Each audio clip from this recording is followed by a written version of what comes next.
can I start by asking your motivation? Where did it all really begin? Well, about 2013 I was in China, and I was there, passport got stolen. I was going to see some shopping, and next thing you know, taxi drove away with my passport, and I thought, well, what do I do? Sent a police officer to the corner and couldn't communicate with him, so I thought I'll pull out Google Translate. Set into Google Translate, hello, how are you? Come back, the police officer kind of took a step back, held his gun. I thought, oh, here we go, what's happening here? And then pointed him towards the post office. So went to the post office and did the exact same thing. The lady was mortified with what was coming out.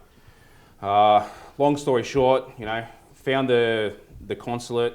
They still wouldn't let me in because they didn't recognise my New South Wales driver's licence. Got in there, got all my passport, made it to my next meeting, and the guy that I was meeting with was fluent in Chinese and English. And I just said to him, he's with his wife, and I said, what'd they say? And I pushed it, and his wife giggled, and I thought, oh, this isn't going to be good. And once he come back and said, what do you mean to say? I said, hello, how are you? And I said, what did it say? He said, hello, I love you. And I said, oh, okay. Well, that explains so much with the police officer and the post office, the bank lady. I'm going, oh, okay. And then, on my way home thinking, how many other people have been in the same situation? And got home and sort of put some actions into words into action. So, like, China really was, this particular incident really was the turning point.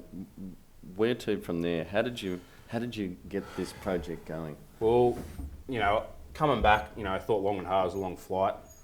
Where do I go? Have other people had the same issues? Got home, sort of sat down and thought, well, I'll do a market research. So I did market research, who else was out there, what they were doing, what people were saying about them.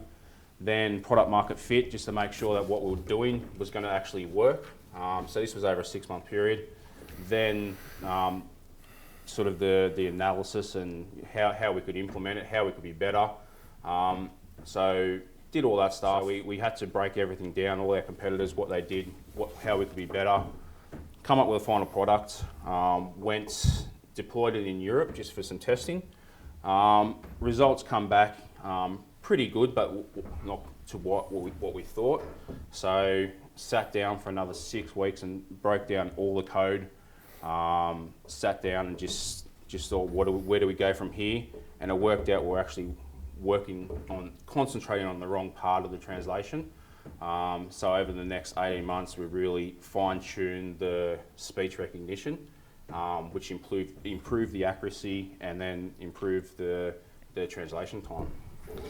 So, look, there might be some people in the room that are long-time friends and family, but there are other people in the room that haven't heard of either yourself, Danny, or Lingmo. Can you just give us a brief couple of lines about what it actually is, so that people can go away from this evening saying, yep, I get it? Yeah. Well, Lingmo's not just an app. What we concentrate on is translation software. So we're a real-time voice-to-voice translation software. We've deployed our app to get customer feedback, make sure it's where we want it to be. So we're moving more towards the B2B section as well as the consumer. It's just people associate us with an app.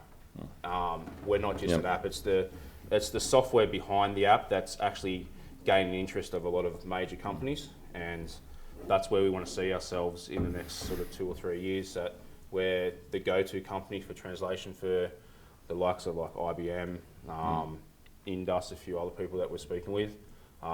They can see that our technology is sort of unique because we, again, in that 6-month period, when we worked out what our issues were with the first version, enhanced our speech recognition. That's where we got our advantage over other people. I don't want to